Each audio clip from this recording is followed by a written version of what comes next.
வினோத் சொல்லிக் கொடுக்கும் பாடத்துல கவனம் இல்லாம இருக்கிறத ஆசிரியர் கவனிச்சாரு. தனியா கூப்பிட்டு அவனை விசாரிச்சாரு. ஏன் வினோத், என்ன பிரச்சனை? நான் நடத்தும்போது நீ பாடத்தை கவனிக்கவே இல்லையே. பாடத்துல உனக்கு நாட்டம் இல்லையா? அல்லது வேற ஏதாவது சிந்தை உன் மனசுல ஓடிக்கிட்டு இருக்குதா? என் வாழ்க்கையில ஒரு அதிர்ச்சிகரமான விஷயம் நடந்துட்டுது. என்னால வேற எந்த விஷயத்திலையும் கவனம் செலுத்த முடியலன்னு வினோத் பரிதாபமா சொன்னான். உடனே ஆசிரியர் பரிவா, சரி வினோத், நாம இத பற்றி பேசலாம், நீ இன்னைக்கு எங்க வீட்டுக்கு வான்னு சொன்னாரு.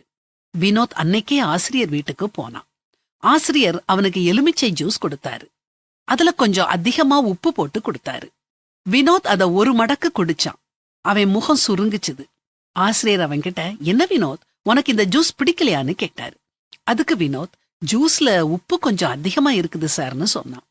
ஆசிரியர் அவன்கிட்ட, சரி இத கொட்டிரலாம், நான் உனக்கு இன்னொன்னு போட்டு கொண்டு வர்றேன்னு சொன்னாரு. அதுக்கு வினோத், வேண்டாம் சார், இதோட கொஞ்சம் சர்க்கரைய சேருங்க, ரெண்டும் சேர்ந்தா நல்ல ருசி கிடைக்கும்னு சொன்னான். ஆசிரியர் அவனை பார்த்து சொன்னாரு, வாழ்க்கையும் இப்படித்தான் வினோத். கடந்த கால அதிர்ச்சிகரமான நிகழ்ச்சிகளையே நினைச்சுக்கிட்டு இருந்தா வாழ்க்கை ருசிக்காது.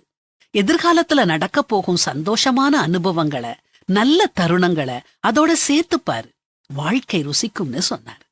நீங்களும் கடந்த காலத்துல நடந்த சோக நிகழ்ச்சிகளை மனசுக்குள்ள தேக்கி வச்சிருக்கீங்களா? அவங்க இப்படி பேசிட்டாங்களேன்னு அவங்க மேல உள்ள வெறுப்புகளை சுமந்துகிட்டு இருக்கீங்களா? ஆண்டவர் சொல்றத கேளுங்க. முந்தினவைகளை நினைக்க வேண்டாம், பூர்வமானவைகளை சிந்திக்க வேண்டாம். இதோ நான் புதிய காரியத்தை செய்கிறேன், இப்பொழுதே அது தோன்றும், நீங்கள் அதை அறியீர்களா? நான் வனாந்தரத்திலே வழியையும் அவாந்திர வெளியிலே ஆறுகளையும் உண்டாக்குவேன்.